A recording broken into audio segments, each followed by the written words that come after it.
কখনোই এরকম মানে সালুকি বা যেটা করে থাকেন সেটা সম্ভব না।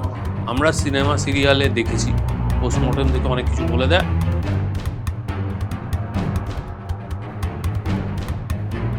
তাতে দেখবেন যে ফরেন্সিক সায়েন্সের লোকই পোস্টমর্টম করছে। ফরেন্সিক সায়েন্সের লোক কোনোদিন বডি টাচ করার পারমিশন পান না। পোস্টমর্টম কারা করে? পোস্টমর্টম ফরেন্সিক মেডিসিনের ডক্টররা করে। পোস্টমর্টম থেকে কি কি জিনিস বোঝা যায়? আপনি সবকটা WH ওয়ার্ডগুলো ভেবেন। What is the cause of death, how the death occurred, where is the death occurred, when the death occurred. সাধারণ মানুষও আপনার মোটামুটি ভাবে ফরেন্সিক মেডিসিন একটু যদি কমন সেন্স কাজে লাগান বুঝতে পারবে। হ্যাঙ্গিং এ এখানে ধরুন একটা নটের যদি ইমপ্রেশন পড়ে, সেটাকে বলে ওটা হাতের ছাপ, ওটা নটের ইমপ্রেশন, হাতের ছাপ নয়। যখন কেউ সাবজেক্টটা না জেনে সে যদি ডাক্তার হন, সে যখন ভুল ইনফরমেশন দেন, প্রবলেম তখন হয়। কোনো একটা পোড়া থাকলে যদি জ্যান্ত অবস্থায় পড়ে সেখানে ইনফ্লামেশন হতে বাধ্য। আপনি মরুন কি না মরুন, এই মৃত্যুর আবার স্টেজ আছে। যেমন সোমাটিকদের আর একটা বলে আমাদের লাইফ তিনটে জিনিসের উপর দাঁড়িয়ে আছে, হার্ট, লাংস আর ব্রেন। মানে এখান দিয়েই মৃত্যু ঢুকবে, পোর্টাল অফ ডেথ। আপনি আমাকে বলুন যে ডিএনএ কোথা থেকে এক্সট্র্যাক্ট করা যায়? কাউকে হত্যা করার আগে তার সঙ্গে নির্যাতন হয়ে থাকে, সেটা কিভাবে ডিটারমাইন করা সম্ভব? নির্যাতনের ব্যাপারটা এতটাই ভাস্ট, সেখানে মেডিকেল ডায়াগনোসিস স্কোপ খুব কম। পারিকের ক্ষেত্রে আপনাদের মানে আপনারা অবজার্ভ করে কি কনক্লুড করেছিলেন? আমার একজন গাইড স্যারই ছিলেন, তিনিই করেছিলেন পিএমটা। The sexual intercourse was almost consensual and it was the first.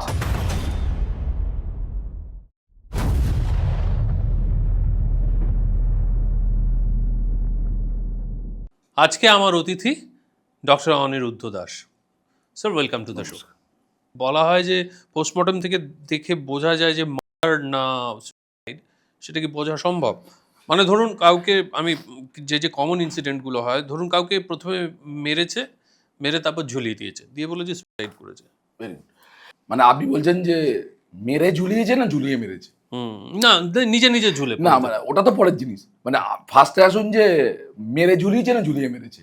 হ্যাঁ হ্যাঁ ঝুলিয়ে মেরেছে আমি যাচ্ছি না, হ্যাঁ ওটা পরে আসছি। হ্যাঁ মেরে ঝুলিয়েছে মানে ঝোলার জন্য সে মরেনি, হ্যাঁ কারণ তাকে আগে মারা হয়েছে তারপরে ঝোলানো হয়েছে। হুম কোনোদিন একবার ট্রাই করে দেখবে হুম কোনো কিছু, এই এটাকে তিনজনে মিলে ইজিলি লিফট করতে পারবেন। কোনোদিন কোনো দড়ি দিয়ে একবার ট্রাই করে দেখবেন এই জিনিসটাকে তিনজন লিফট করতে পারেন কিনা। অন্ততপক্ষে 6 জন লোক লাগবে। যখন গ্র্যাভিটির এগেনস্টে মানুষকে তোলা হয়, huge amount of force is needed. আর একটা জিনিস বলি, মানুষের আর একটা ধারণা হচ্ছে পা টাচ করে আছে মানে হোমিসাইড, মানে মার্ডার। বরঞ্চ ঠিক উল্টোটা ফরেন্সিক মেডিসিনের কথায়। পা টাচ করে আছে মানে that is called partial hanging, আমরা যেটাকে বলি ঝুলন্ত অবস্থায়। Always almost suicidal in manner until prove otherwise. আচ্ছা, তার কারণটা কি? যে মুহূর্তে পা টাচ করা আছে এবং আপনার অন্য কোনো কিছু হাত পাত বাঁধা নেই, ধরুন বাঁধা নেই, আপনি যে মুহূর্তে পাকে টাচ করাতে পারছেন, you can lose the knot. পা টাচ করুক, হাঁটু টাচ করুক, যা খুশি টাচ করুক, you can lose the knot easily. হ্যাঁ, এবারে ধরুন আমরা হাত বাঁধা আছে পিছনে, বা আপনি কোনোভাবে নড়তে পারছেন না, বা ধরুন আপনার এমন আত্মারা হচ্ছে আপনি বিছানা থেকে উঠতেই পারেন না, সুতরাং আপনাকে এ করাই সম্ভব না, হ্যাঙ্গিং করাই সম্ভব না। যে আপনি যে 10 বছর ধরে বিছানা থেকে উঠতে পারেননি, সে ঝুলেছে মানে জামা কথা ওটা হ্যাঙ্গিং হতে পারে না। মানে সে অ্যাটলিস্ট নিজে করতে পারে, কারণ সে ওই অবধি যেতেই পারবে না। এছাড়া যদি কোনো ডিসেবিলিটি না থাকে, ইনক্যাপাবিলিটি না থাকে, তার মানে পা টাচ করেছে মানে আমরা ধরেই নেবো ওটা ইউজুয়ালি হ্যাঙ্গিং। আচ্ছা, এবং সেটা আচ্ছা। 2 নম্বর, সিংহামে দেখেছেন একটা জিনিস, VOC, বিভিন্ন ধরনের মার্কস। এই হোয়াট ইজ VOC আমি জানি না। ওয়েস্টার্ন যে ফরেন্সিক প্যাথোলজি বইগুলো আছে, ওখানে হ্যাঙ্গিং স্ট্র্যাঙ্গুলেশনকে আলাদাই করা হয়নি অলমোস্ট। আচ্ছা, ওখানে যে বলা হয়েছে হ্যাঙ্গিং এ যে ফোর্সটা অ্যাক্ট করে সেটা হচ্ছে body force due to the pulling of the gravity. কারণ অবশ্যই আপনি যাই করবেন বডি ঝুলছে বলেই তার জন্য হচ্ছে। আর স্ট্র্যাঙ্গুলেশন মানে হচ্ছে আপনি বাইরে থেকে জোর দিচ্ছেন, মানে যে করছে সে বাইরে থেকে জোর দিচ্ছে, সেই কারণে হচ্ছে ফোর্স অনেক বেশি পড়ে হ্যাঙ্গিং এ। কারণ তার বডি ওয়েট অথবা তার part of the body weight এখানে কনস্ট্রিক্টিং ফোর্স। এখানে কত জোর দেবেন, আপনার তো হাতের একটা পাওয়ার আছে। মানে তাহলে কি আপনারা বুঝতে পারছেন না? না, এটা পারা যাবে। কি করে পারবে? ভেতরের ইন্টারনাল বেশ কিছু ফিচার্স দেখে আমরা একটা আসি ডিসিশনে। আচ্ছা। সেই ফিচার্সগুলোর উপর ডিপেন্ড করে। কি ফিচার? ফিচার্সগুলো ধরুন সাধারণত হ্যাঙ্গিং এ আমরা যেটা পাই যে গলার তলা যেটা যে প্লাটিসমা মাসলস বা স্ট্র্যাপ মাসলস যেগুলো আমাদের আছে সেগুলোতে খুব ব্লিডিং কম হয়, অলমোস্ট পাওয়াই যায় না। তারপরে আমরা আরো দেখব যে হ্যাঙ্গিং এ হাইওয়ার্ড ফ্র্যাকচার হয়। লোকের ধারণা হচ্ছে হাইওয়ার্ড ফ্র্যাকচার হয় না, হ্যাঙ্গিং এ হাইওয়ার্ড ফ্র্যাকচার হয়, বাট রেঞ্জটা শুনে আপনার মনে হবে absurd range, 0 to 66%। 0 to 66%? This is the range, ও বাবা, this is the main problem. তা এইটা দেখে আমরা একটা হ্যাঙ্গিং করি, আর স্ট্র্যাঙ্গুলেশনে গিয়ে দেখি এবং সেই যে হাইওয়ার্ড ফ্র্যাকচারটা হয় এটা বাইরের দিকে, হাইওয়ার্ডটা না ইউ শেপেড, এটা যখন ফ্র্যাকচার হয় বাইরের দিকে হয়। আচ্ছা। আর স্ট্র্যাঙ্গুলেশন যখন হয়, স্ট্র্যাঙ্গুলেশন মানে লিখেছে সাধারণত ভিতর দিকে হয় ফ্র্যাকচারটা। আচ্ছা। প্লাস আপনার যে স্ট্র্যাপ মাসেলস গুলো আছে, কারণ আপনি তো পুল অনেক কিছু করছেন, বারবার করে এর উপর চাপ পড়ছে। তাছাড়া যে থাইরয়েড মেমব্রেন যেটা আছে, থাইরয়েড মেমব্রেন স্ট্রেচিং হয়, থাইরয়েড কার্টিলেজ ভাঙতে আরম্ভ করে, এই জিনিসগুলো বেশি হয়ে, কারণ আপনি লড়াই করছেন সেখানে, কারণ আপনাকে গলায় দিলে তো আপনি করবেন লড়াই, তখন সুতরাং আপনার সাথে আপনার চলছে একটা ঝটপট, এই যে ব্লিডিং ফ্লিডিং গুলো সেগুলো অনেকটা বেশি পাওয়া যায়। কিন্তু এখানে আবার একটা অনেক বড় কিন্তু আছে। সেই কিন্তুটা হচ্ছে অনেক সময় দেখা গেছে যে স্ট্র্যাঙ্গুলেশনে সেরকম ব্লিডিং পাওয়াই যায়নি, কারণ এই যে যেরকম আপনার প্রচুর যদি চওড়া হয়, চওড়া মানে এরিয়া বাড়ছে, তার মানে আপনার ফোর্স যাই হোক প্রেশার কম পড়বে, সেখানে ইঞ্জুরিও কম হবে ভিতরে। আবার যদি খুব সরু হয় তখন আপনার গলা কেটে বসে যাবে, এরকমও হবে, কারণ তার প্রেশারটা বেশি পড়ছে, অনেক বেশি প্রেশার পড়ছে, যেহেতু তার এরিয়া খুব ছোট। অনেক কিছুর উপর ডিপেন্ড করে, এবং হ্যাঙ্গিং অ্যান্ড স্ট্র্যাঙ্গুলেশন ডিফারেন্সিয়েট করা is one of the tough. আচ্ছা। কেননা এতটা ওভারল্যাপ করে ফিচার্স গুলো, সেই কারণে অনেক সময় যেমন ধরুন এটা ফরেন্সিক মেডিসিনের লোকেরা কখনোই লিখবে না, তারা কনফার্ম না হয়ে কখনোই লিখবেন না যে হ্যাঙ্গিং না স্ট্র্যাঙ্গুলেশন। সেখানে বেস্ট অপশন হচ্ছে, এটা আমার পার্সোনাল মতামত, অনেকের আলাদা আলাদা এ থাকতে পারে, স্কুল অফ ট্রেনিং থাকতে পারে, আমি তাদের কারোর সাথে এতেই যাচ্ছি না, এটা কারণ যেটা আপনি স্ট্যান্ড করতে পারবেন সেটা করবেন সাইন্টিফিক্যালি। যে আমরা সাধারণত আমি যেটা করে থাকি পার্সোনালি, যে fatal neck pressure by ligature, এবার এর মধ্যে যে ফিচার্স গুলো সেটা কোন দিকে ইন্ডিকেট করছে সেইটাকে আমি ইনক্লিনেশনটা বলে দিই। আচ্ছা। তার কারণ হচ্ছে আমার যেটা ভুল বলার থেকে মানে যেটা প্রবাবিলিটি তার সেটা বলা ভালো। আমরা একটা ডেড বডি পাচ্ছি জাস্ট, তার আগে কি ঘটনা ঘটেছে এ করেছে আমি কি করে জানবো? সুতরাং এইখানে যেটা হয়েছে, সুতরাং এখানটাও আমার পক্ষে বলা সম্ভব নয়, কিন্তু তার ফিচার্স গুলো যা পাচ্ছি সেখান থেকে মনে হচ্ছে এটা, কিন্তু আমি তাও কনক্লুড করতে পারছি না কারণ ওটাই হয়েছে কিনা, কারণ এর জন্য দরকার সার্কামস্টেন্সিয়াল এভিডেন্সেস। সেই সার্কামস্টেন্সিয়াল এভিডেন্স কখনোই আমার কাছে থাকে না, পুলিশের কাজ, ওটা পুলিশের কাজ বের করবে, এবং সেটা কোর্টও বুঝে যায়, এবং সেখানে কোর্ট কখনোই আমাদের সাথে সেই ঝামেলাটা করে না, কারণ তারা সাইন্টিফিক জিনিসগুলো বোঝেন যে এই প্রবলেমগুলো ফেস করেছেন। যে হঠাৎ করে একটা স্ট্র্যাঙ্গুলেশন বা হ্যাঙ্গিং বলে দেওয়া, মানে যখন এতটা ওভারল্যাপ করেছে হতেই পারে, তাকে কোর্টকে যদি আমরা ভালো করে বোঝাতে পারি না সাইন্টিফিক্যালি, কোর্ট সমস্ত কিছু বোঝেন। পিএম বা পোস্টমর্টেম করা হয়, এই পোস্টমর্টেম থেকে সত্যি কি অনেক কিছু বোঝা যায়? মানে পোস্টমর্টেম থেকে কি কি জিনিস বোঝা যায়? পোস্টমর্টমের একটা নাম হচ্ছে অটোপসি। অটো মিনস সেলফ, আর অপিস মিনস টু সি, মানে you are seeing by on your own eyes, that is autopsy. এই অটোপসি সাধারণত 3 ধরনের হয়। ফার্স্ট হচ্ছে অ্যানাটমিক্যাল অটোপসি। আপনারা যেটা জানেন যে যখন ফার্স্ট ইয়ারে যখন এমবিবিএসে যখন ঢুকে যখন অ্যাডমিশন হয় স্টুডেন্টদের, ওই প্রত্যেকের বডি অ্যানাটমিতে দেখানো হয়, ডিসেকশন করে সেই ডিসেকশন করে প্রত্যেকটা নার্ভ কোথায় গেছে, ভেসেলস কোথায় আছে, মাসেলসের অ্যাটাচমেন্ট কোথায়, সমস্ত স্ট্রাকচারগুলোকে দেখানো হয়, that is anatomical autopsy. Another is pathological autopsy. Pathological autopsy মানে ডেথ ইজ ন্যাচারাল, মানে আমি ডেথের মধ্যে কোনো আনন্যাচারালিটি নেই, কিন্তু আমি কজটা বুঝতে পারছি না প্রপার ওয়েতে, কোন ডিজিজের ডেথটা হয়েছে। Death of cause is disease, sorry the cause of death is disease, but I don't know what is the মানে precise cause of death, that means what is the disease has cause the death. সেই কারণে তখন pathological autopsy করা হয়। এই pathological autopsy West বেঙ্গলে একমাত্র command hospital, army hospital যেখানে আছে সেখানে হয়। ওয়েস্ট বেঙ্গল গভর্নমেন্টের আন্ডারে চেষ্টা করা হচ্ছে প্যাথোলজিক্যাল অটোপসি চালু করার, এখনো পর্যন্ত সেটা হয়নি।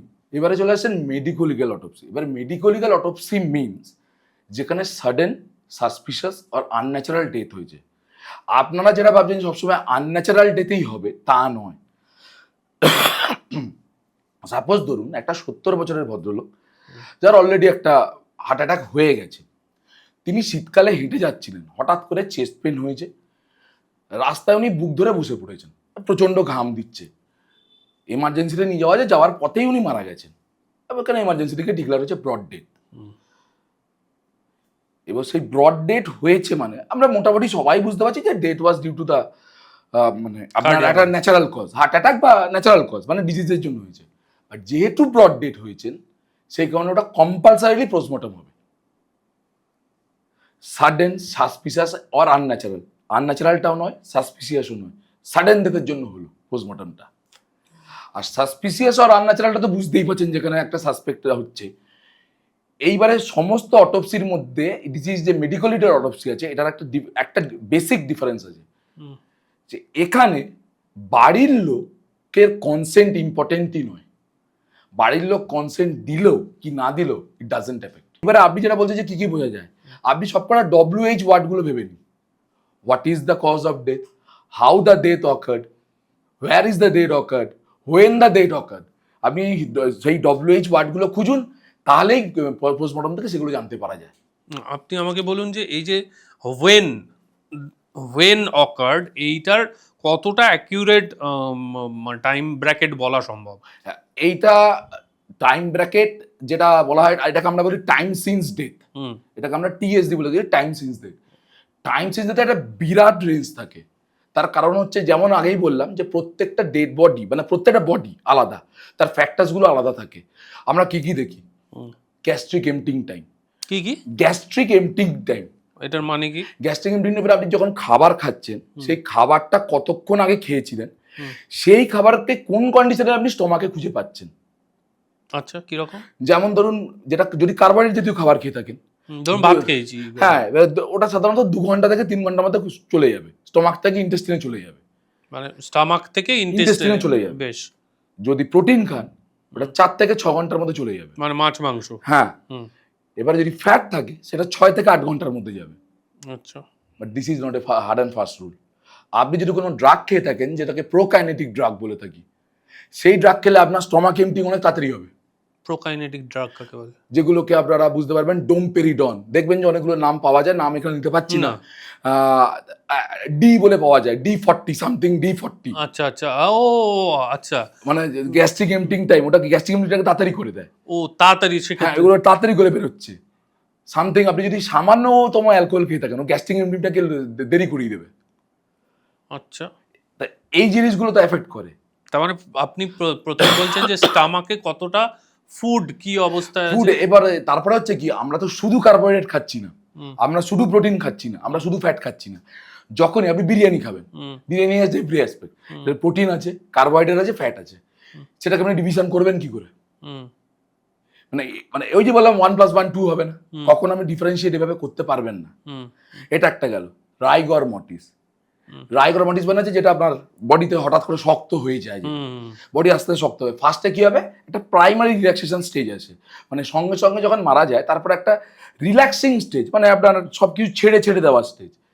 তারপরে আস্তে আস্তে আমাদের রাইগর মর্টিস ডেভেলপ করা শুরু করে। এই ডেভেলপমেন্ট ফার্স্ট স্টার্ট হয় হার্ট মাসেলে, দেখতে পাওয়া যাবে না সঙ্গে সঙ্গে। তারপরে আসে ইনভলেন্টারি মাসেলস। ইনভলেন্টারি মাসেল মানে আমাদের বডির ভেতরে যে মাসেলসগুলো আছে, যেগুলো বিভিন্ন স্ফিংটারগুলোকে কাজ করায়, সেই মাসেলস, সেটাকেও আমরা দেখতে পারবো না যখন আমাদের রাইগর মর্টিস আমরা বাইরে থেকে দেখি। এইবারে এলো আপনার voluntary muscles. It will start from head to toe, এইভাবে আস্তে আস্তে আস্তে আস্তে নামবে প্রক্সিমো ডিস্টালি, সায়েন্টিফিক ভাষা আমরা বলি প্রক্সিমো ডিস্টালি, এখান থেকে নেমে পা অব্দি যাবে।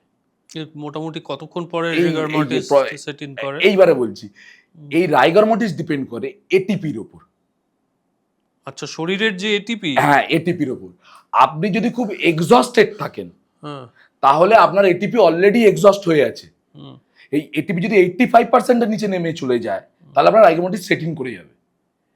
এবারে ধরুন, আপনাকে বলছি, দুটো লোক একই জায়গায় দাঁড়িয়েছিল, একইভাবে মারা গেছে, মাথার ওপর কোনো চাঙড় ভেঙে পড়েছে। একটা লোক হয়তো মাটি কুপিয়ে এসছে 3 ঘন্টা, আর একটা লোক কিছুই করেনি, 3 ঘন্টা ধরে সিগারেট খাচ্ছিল। রাইগর মর্টিস কার আগে আসবে? যে মাটি কুপিয়ে এসছে তার এটিপি অলরেডি কম, সুতরাং রাইগর মর্টিস সেখানে আসবে। যেমন স্ট্রিকনিন পয়জনিং, ওটা একটা স্পাইনাল পয়জন, হুম মানে যেটা খিচুনি হয় খুব। হুম এটা অনেকটা আপনার টিটেনাসের মতো দেখতে লাগে। মানে টিটেনাসের অনেকগুলো ফিচার্সকে মিমিক করে। এই স্ট্রিকনিন পয়জনিং এ সাধারণত খিচুনি কনভালশন যেটা হয়, যদি কনভালশন হয় তার এটিপি অনেক কমে গেছে, হুম তাহলে তার রাইগোমোটিস আগে আসবে, হুম রাইগোমোটিস চলেও যাবে আগে। আচ্ছা কিন্তু যদি কনভালশন না হয়, হুম তার রাইগোমোটিস দেরি করে আসবে, যাবেও দেরি করে। একই ড্রাগে, একই পয়জনে দুটো আলাদা ফিচার্স হয়ে গেল তার মানে প্রিভিয়াস কন্ডিশনের জন্য। এই প্রিভিয়াস কন্ডিশনটাকে এটা কে ডিসাইড করবে?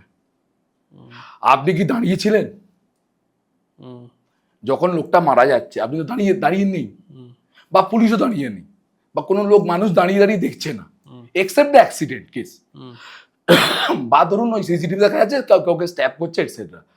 মানে সুতরাং আপনি কখনোই দাঁড়িয়ে নেই বা কিছুই করছেন না, তাহলে এই ডিসিশনটা কে নেবে? হিউম্যান বডি মাল্টিপল, মানে আমরা যেটা যে টাইম সিন্স ডেটটা বলি, এই দুপুর 2টো থেকে 3টের মধ্যে মারা গেছে, সম্ভবই নয় বলা। Hmm it needs a huge range. কারণ আমি একটা জিনিসের উপর বলি না, আমরা এটা বললাম। এর সাথে সাথে বডি টেম্পারেচার ডিপেন্ড করে। বডি ফার্স্টে একটুখানি গরম থাকে, তারপর আস্তে আস্তে আস্তে আস্তে স্লো ডাউন করে, টেম্পারেচার লস করে। হবে কি হবে না কেউ জানে না, সেটা তার ডিপেন্ড করছে বডিতে কতটা ফ্যাট আছে তার উপর অনেকটা ডিপেন্ড করে। হুম এবং তার আগে মানে হাই গ্রেড ফিভার ছিল কিনা, সেই ফিভারটাও ডিপেন্ড করবে। ফিভার যদি থেকে থাকে, সে তো অলরেডি কিছুটা ক্যালোরিসিটি তৈরি করছে, তারপরে সে ড্রপ ডাউন করবে। আপনি জানবেন কি করে? হুম জানা সম্ভব নয়। আমাদের বডিতে একটা পাম্প থাকে, সোডিয়াম পটাশিয়াম এটিপিএস পাম্প। হুম এই যে আপনি বেঁচে আছেন, হুম এই সোডিয়াম পটাশিয়াম এটিপিএস পাম্পের একটা বিশাল বড় ফাংশন আছে। হুম সোডিয়াম পটাশিয়াম এটিপিএস পাম্পের কাজ কি? প্রত্যেকটা সেলে দেখবেন যখন আমরা ব্লাড নিই না, দেখবেন সোডিয়ামের পরিমাণ বেশি, পটাশিয়ামের পরিমাণ কম সবসময়। এটা একটা নর্মাল জিনিস। সত্যিকারে কিন্তু তা ছিল না। এটা আমাদের বডি তৈরি করেছে। কিভাবে তৈরি করেছে? পটাশিয়াম যদি ব্লাডে কখনো বেড়ে যায়, ডেথ আপনার নিশ্চিত। নেচার বললো এই তো বাঁচবে না। নেচার কি করলো? একটা পাম্প তৈরি করে দিল, জল ঢোকানো জল বের করা। হুম 3টে সোডিয়ামকে বের করে দিল সেল থেকে, 2টো পটাশিয়ামকে ভিতরে ঢুকিয়ে দিল। তার মানে কি? সেল কি হয়ে থাকছে? নেগেটিভ হয়ে থাকছে। ওই কারণে সেল সবসময় পোলারাইজড হয়ে থাকে। আর এই কাজটা কিন্তু ও বিনা কারণে করতে পারবে না যতক্ষণ এটিপি থাকবে। হুম এবারে যে মুহূর্তে আপনি মারা যাচ্ছেন, আমার সমস্ত মেটাবলিজম বন্ধ, হুম কোনো আর এটিপি তৈরি হচ্ছে না। সুতরাং আস্তে আস্তে সোডিয়াম পটাশিয়াম এটিপিএস পাম্পও কাজ করা বন্ধ করে দেবে। যেই এটিপি কাজ করা বন্ধ করে দেবে, পাম্প আর কাজ করবে না। মানে আমাদের ইন্ট্রাসেলুলারি পটাশিয়াম বেশি ছিল, এক্সট্রা সেলুলারি সোডিয়াম বেশি ছিল। জিনিসটা পুরো উল্টে গেল ডেথ হওয়ার পর। ইন্ট্রাসেলুলার সোডিয়াম বাড়তে আরম্ভ করলো, কারণ পাম্প আর বের করতে পারছে না। এক্সট্রা সেলুলার পটাশিয়াম বাড়তে আরম্ভ করলো। এবার ইন্ট্রাসেলুলার সোডিয়াম যদি বাড়ে, সোডিয়ামের ফার্স্ট কাজ কি? নুন খান জানেন ভালো মতোই। সোডিয়ামের ফার্স্ট কাজ কি? জল টানা। সোডিয়াম সেলের মধ্যে জল টানবে, জল টানবে বলে সেল ফুলবে। ওই কারণে মরে গেলে দেখবেন বডি ফুলতে আরম্ভ করে। সেখান থেকেই পচন আস্তে আস্তে স্টার্ট হবে। তারপরে তো ব্যাকটেরিয়ার জনিত কারণে পচন স্টার্ট হয়ে যাবে। এইটার জন্য কাজ হচ্ছে সোডিয়াম পটাশিয়াম এটিপিএস পাম্প। তার মানে কি? যখনই আপনি মারা যাচ্ছেন, মোটামুটি ভাবে ধরুন ভিট্রিয়াস হিউমার চোখের পিছন দিকে যে আমাদের এটা থাকে, ফ্লুইডটা থাকে, বা ধরুন সাইনোভিয়াল ফ্লুইড বা যে কোনো বডি ফ্লুইডে পটাশিয়াম বাড়তে থাকে। তার কারণ হচ্ছে যেহেতু এই সোডিয়াম পটাশিয়াম এটিপিএস পাম্প কাজ করা বন্ধ করে দিয়েছে। বুঝতে পেরেছি। সেই কারণ হচ্ছে কি, এবারে পটাশিয়াম বাড়ছে, আপনার তো ডিজিজের জন্য পটাশিয়াম বেড়ে থাকতে পারে। আমি অঙ্কটা কষবো কি করে? তো মোটামুটি আপনারা কতক্ষণের টাইম বলেন? মোটামুটি দেখুন, এই সময় টাইম অফ ডেথ, এই যে আপনি মোটামুটি 12 ঘন্টা স্প্যান দেওয়াই হয়। 12 ঘন্টার স্প্যান অবশ্যই লাগবে। মোটামুটি 8 থেকে 12 ঘন্টা স্প্যান দিতেই হবে, কারণ তার আগে বলা সম্ভব নয়। Because we are going on the multiple factors, depends on multiple factors. এটা কখনোই নয় আমরা একটা প্রবাবল টাইম দিচ্ছি, ওই কারণে বলা যায় প্রবাবল টাইম সিন্স ডেট। কারণ এটা আমরা কখনো পিন পয়েন্ট করতে পারবো। পিন পয়েন্ট করতে পারবো, ধরুন আপনাকে আমি মার্ডার করেছি, মার্ডার করার সময় আপনি অ্যাজ ইউজুয়াল যখন আমরা হাত উঠবে, হাতে আপনার ঘড়িটা ছিল, ঘড়িটা সেই সময় ধাক্কা লেগে আটকে গেছে, ডিফেন্স মেকানিজম একদম। 2টোর সময় মেরেছিলাম, বন্ধ হয়ে গেছে ঘড়ি, তখন আপনি পিন পয়েন্ট করতে পারবেন। তো রেয়ারেস্ট অফ রেয়ার কেস। কখনোই এরকম মানে সালুকি বা যেটা করে থাকেন সেটা সম্ভব নয়। আচ্ছা, যদি যখন পোস্টমর্টমের ক্ষেত্রে বা এই আপনারা যখন ধরুন পরীক্ষা করছেন, যদি কাউকে হত্যা করার আগে তার সঙ্গে যৌন নির্যাতন হয়ে থাকে, সেটা কিভাবে ডিটারমাইন করা সম্ভব? যৌন নির্যাতন হয়েছে কিনা এটা একটা হুম, প্রবলেম হচ্ছে। MOHFW, ministry of health and family ওয়েলফেয়ারে হুম। ক্রাইটেরিয়া দেওয়া আছে। কি ক্রাইটেরিয়া? ফার্স্ট কথা হচ্ছে এর যে ডেফিনিশনটা, নির্ভয়া কাণ্ডের পরে ডেফিনিশনটা হুম। পুরো চেঞ্জ। আচ্ছা, কি চেঞ্জ হয়ে গেল? মানে চেঞ্জ হয়েছে, মানে এখন এমন একটা জিনিস করা যায় without touching a female you can commit. Without? Touching a female you can. How is that possible? এখন নতুন যে ডেফিনিশনটা এসছে, নতুন বলবো না, 2013 সালে চলে এসছে, 13-14 সালে এসছে, যেটা হচ্ছে কি a man is said to commit rape if he penetrates his penis into the mouth, vagina, urethra or anus of a woman or makes her to do so with him or any other person. That means or any other person. আপনি আমেরিকায় বসে আছেন, হুম, আপনি আপনার কোনো কলিগকে threat দিলেন, আপনি আপনার আরেকজন ফিমেল কলিগকে থ্রেট দিলেন হুম, যে you have to do the sexual intercourse. Hmm. বসে আছেন আমেরিকা, ফোন করে থ্রেট দিয়েছেন, এমন কোনো থ্রেট দিয়েছেন যার জন্য ওরা করতে বাধ্য হয়েছে, তো কে রেপের চার্জে পড়বে? যে করেছে? থ্রেটটা কে দিয়েছে? Makes her to do so with him or any other person, do so with him or any other person, ও নিজে অথবা অন্য কারোর সঙ্গে যে করতে বাধ্য, বাধ্য করা। ও সেটা চার্জ হয়ে যাবে অ্যাজ দ্যাট? মানে তখন আপনি চার্জে পড়বেন তো। আচ্ছা, okay, okay. This is complete মানে লিগাল। ওই কারণে বলা হয় rape definition is a legal definition, it is not a medical diagnosis. Hmm, কোনোদিনই মেডিকেল ডায়াগনোসিস নয়। হুম, মানে সেই কারণে মানে যৌন নির্যাতন যদি না প্রচন্ড প্রমিনেন্ট হয়ে থাকে, তাহলে মানে আলাদা করে যৌন নির্যাতন হয়েছে বলা সম্ভব নয়।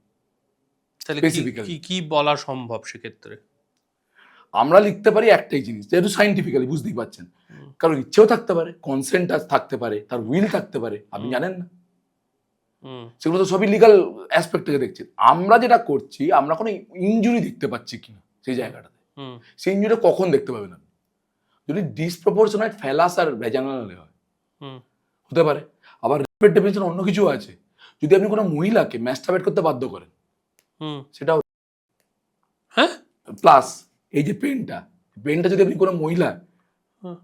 ভ্যাজাইনা, ইউরেথ্রা আর অ্যানাসে ঢোকান, তাহলে তবে আপনি লিগাল ডেফিনেশনের সাথে প্রবলেমটা এটাই, মানুষ লিগাল ডেফিনেশন আর মেডিকেল ডায়াগনোসিসটা গুলিয়ে ফেলছে। Oh my O God. মানে যৌন নির্যাতনের ব্যাপারটা এতটাই ভাস্ট, হুম। সেখানে মেডিকেল ডায়াগনোসিস স্কোপ খুব কম। প্রবলেমটা বুঝেছেন তো? হ্যাঁ, প্রবলেমটা মানে এখানে ইটস ভেরি কমপ্লিকেটেড। ভীষণ কমপ্লিকেটেড। মানে এখানে আপনার যেটা মেইন জিনিস হচ্ছে সার্কামস্টেন্সিয়াল এভিডেন্সেস ছাড়া হুম, প্রমাণ করা খুব প্রবলেম। হুম। না, আমি আপনাকে কিছু দু একটা একদম মানে যে রিমার্কেবল ঘটনা আমাদের নাড়িয়ে দিয়েছিল সেগুলো বলি। যেমন কলকাতাতে কিছুদিন আগে ঘটনা ঘটেছিল, এক স্কুল ছাত্রীকে অ্যালিজেডলি একজন তারই মানে কমপ্লেক্সের সিকিউরিটি গার্ড বা এরম কেউ, ধনঞ্জয় চট্টোপাধ্যায়, সে প্রথমে করে, তারপর মার্ডার করে। সেক্ষেত্রে মানে আপনার কাছে যখন অটোপসির জন্য বা পোস্টমর্টেমের জন্য সেই শরীরটি আসবে, আপনি কি দেখে সেটাকে ডিটারমাইন করতে পারবেন? গিয়ে দেখে ডিটারমিন করা যাবে না, সেক্সুয়াল ইন্টারফেয়ারেন্স ডিটারমিন করতে পারবো। We can only determine the sexual interference. Hmm, sexual assault হয়েছে কিনা বলা কখনোই সম্ভব নয়। তার কারণ হচ্ছে, বারবার করে বলছি, ডিসপ্রপোর্শনেট ফ্যালাস হতে হবে, হুম, তবেই। ধরুন আপনার ডিসপ্রপোর্শনেট ফ্যালাস যদি না হয়, ডিসপ্রপোর্শনেট সাইজ না হলে কখনোই তো আপনার ইনজুরি হবে না। হুম। সেটা আপনার কনসেনসুয়াল হতে পারে, নন কনসেনসুয়াল হতে পারে। না, সেক্ষেত্রে আমি যে কারণে আমরা যেটা করি, হুম, ভ্যাজানাল সোয়াবস মিয়ার নি, হুম, কেন নি? To detect the foreign cell. Hmm, মানে কেউ যদি কোনোভাবে টাচ করে থাকে ওই জায়গাটায়, হুম, একমাত্র তাহলেই আপনি কিছু পেতে পারেন। হুম, যদি টাচ না করে তাই কিচ্ছু পাবেন না। কারণ ডিএনএটা তো টাচ করলেই আসবে। লোকার্স প্রিন্সিপাল যখনই এক্সচেঞ্জ হবে, লোকার্সের যে principal, Looker principal, exchange principal, তা দুটো এই যখন কাছাকাছি হবে তখনই তো তার এক্সচেঞ্জ হবে জিনিস। না, আমি এখানে আরেকটা জিনিস বলার চেষ্টা করছি। ওই যে বলা হয় সেক্ষেত্রে এইরকম ঘটনা ঘটলে যে হাইমেন রাপচার হতে পারে। হাইমেন রাপচার মানে বহুযুগ আগে বলা হতো। আচ্ছা, এখন আর বলা হয় না? না, মানে হাইমেন রাপচার আপনার সাইকেল চালাতে গিয়ে, আপনার হর্স রাইডিং করতে গিয়েও রাপচার হতে পারে। না, হাইমেন রাপচারটা ফ্রেশ হাইমেন রাপচার হয়েছে কিনা সেটা তো বোঝা সম্ভব। ফ্রেশ হাইমেন রাপচার হলো, হুম, সেটা নিজে করেনি কি করে জানলেন? আচ্ছা, এটা গেল এক নম্বর। কারণ এখন আপনি ভালো মতো জানেন যে অলরেডি হুম। চলে এসছে সমস্ত মানে আর্টিফিশিয়াল ফেলাস চলে এসছে, সেই দিকে কেউ নিজেও করতে পারে। আর একটা আপনি আমাকে বলুন, এই যে মানে বিশেষত এই ঘটনাটার ক্ষেত্রে যেটা দেখা গেছিল, গলার হাড় ভাঙা ছিল, নাকের হাড় ভাঙা ছিল, হাতে মুখে প্রচুর আঁচড়ের দাগ ছিল, মারের দাগ ছিল, এবং তার সঙ্গে এই ধরনের ওই কি বলা হয় যে আন্ডারগার্মেন্টসের মধ্যে ব্লাড স্টেনস পাওয়া গেছিল, এইগুলো ম্যাটার করে গিয়েছিল। তো এই যে এত আঘাতের চিহ্ন যখন রয়েছে সেক্ষেত্রে সেটা আপনার এটা যেটাকে বলা হয় যে ইট ইজ মানে known first case of honour killing in West Bengal. না, আমি এটা মেডিকেল অ্যাঙ্গেলটা বোঝার চেষ্টা করছি, মানে how weather it happened or didn't happen, মানে এটা অন্য কোনো কারণ, অন্য কোনো ভায়োলেন্সের কারণে হয়েছে নাকি এটা যৌন নির্যাতনের কারণে হয়েছে, সেইটা ডিটারমাইন করা সম্ভব? না, এইখানে আপনি যে জিনিসটা বলতে চাইছেন মানে whether the assault cause the death or the physical assault cause the death, hmm তাই তো? হুম হুম এটা কখনো বলা সম্ভব না। Assault cause the death, that means injury or wound has cause the death. সেটা মানে একটা ইন্ডিভিজুয়াল কোনো ইনজুরি এমন হতে পারে, অথবা কালেকটিভলি ইনজুরিগুলোও আপনার ডেথের কজ হতে পারে। ইন্টারফারেন্স রিলেটেড কিনা সেটা বলা সম্ভব, কিন্তু সেক্সুয়াল অ্যাসল্টের জন্যই মারা গেছে সেটা কখনোই বলা যাবে না।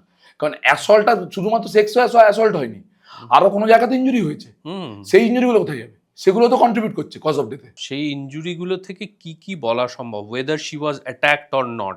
না না, কখনোই বলা যাবে না weather she was attacked or not. ধরুন একটা জিনিস হচ্ছে কি, যখনই অ্যাটাক করা হয় তখন রিফ্লেক্সে আপনার আমরা যেটা করি যে ডিফেন্স উন্ড পাওয়া যায়, রিফ্লেক্স আপনি সেটাকে বাঁচানোর চেষ্টা করবেন, ডিফেন্স উন্ড পাওয়া যায়। ইউজুয়ালি ডিফেন্স উন্ড থেকে আপনি বলতে পারেন যে অ্যাটাক করতে গেছিল বলে আপনি হাত তুলেছেন, সেখানে ডিফেন্স উন্ড পাওয়া গেছে, কিন্তু ওটা যে ডিফেন্স উন্ড আপনি কখন কি করে কনফার্ম করবেন? মানে সেটা ডাক্তাররা কনফার্ম করেন না? না, ডিফেন্স উন্ড কখনোই কনফার্ম করা যাবে না। Defence wound is a type of একটা উন্ড, সেই উন্ডটা ডিফেন্স উন্ডের দিকে সাজেস্টিভ হতে পারে, we can give a suggestion but we can't pinpoint that is a defence উন্ডই।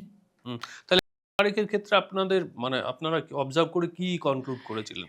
যতদূর আমি শুনেছি, হুম এবং আমি নাম নিচ্ছি না, হুম আমার একজন গাইড স্যারই ছিলেন, তিনিই করেছিলেন পিএমটা। হুম The sexual intercourse was almost consensual, and it was the first, most probably, it was the first honor killing in Kolkata. বুঝতে পেরেছি। মানে ওই সেইটুকু, মানে ওই এই আমি বলছি এইটা ডিটারমাইন করছেন কিভাবে? ওই বলে most probably, most probably it was. কিন্তু মানে আমি শুধু তাহলে আরেকটা জিনিস জানি, মানে ধরুন কারোর যদি সেক্সুয়াল ইন্টারাকশন হয়ে থাকে সেটা কনসেনসুয়াল না ফোর্সড, এটা কি বোঝা যায়? কনসেনসুয়াল না ফোর্স, দেখুন একটা জিনিস আপনাকে বোঝাই, যে মেডিকেল যে এভিডেন্সগুলো আছে সেটা কিন্তু একটা পার্ট, কিন্তু that is not the only part, there are multiple parts. তার মধ্যে সবচেয়ে বেশি ইম্পর্ট্যান্ট হচ্ছে 164 সিআরপিসিতে আন্ডারে ছিল, সেটা হচ্ছে ভিকটিম কি বলছে। Victim is dead, victim is dead, ঠিক আছে, তার সাথে সাথে সার্কামস্টেন্সিয়াল এভিডেন্সেস কি পাওয়া যাচ্ছে, মানে circumstantial evidences is very plays a very important role. Medical evidences only forms a part, সেটা ওই circumstantial evidence, medical evidence and আলাদা for FSL evidence, all evidences এবং তার সাথে argument in the court of law, এইখানে করে একটা জায়গায় আসা হয়। আর একটা জিনিস আমাকে বলুন, এইটা যেমন খুব কমন সাধারণভাবে শোনা টোনা যায় আর কি, তেমনি আরেকটা জিনিসও শোনা যায়, সিনেমাতেও দেখা যায়, সেটা হচ্ছে যে ওই নিজেকে নিজে শ্যুট করে, বন্দুকটা ঠেকিয়ে গুলি করে দিল।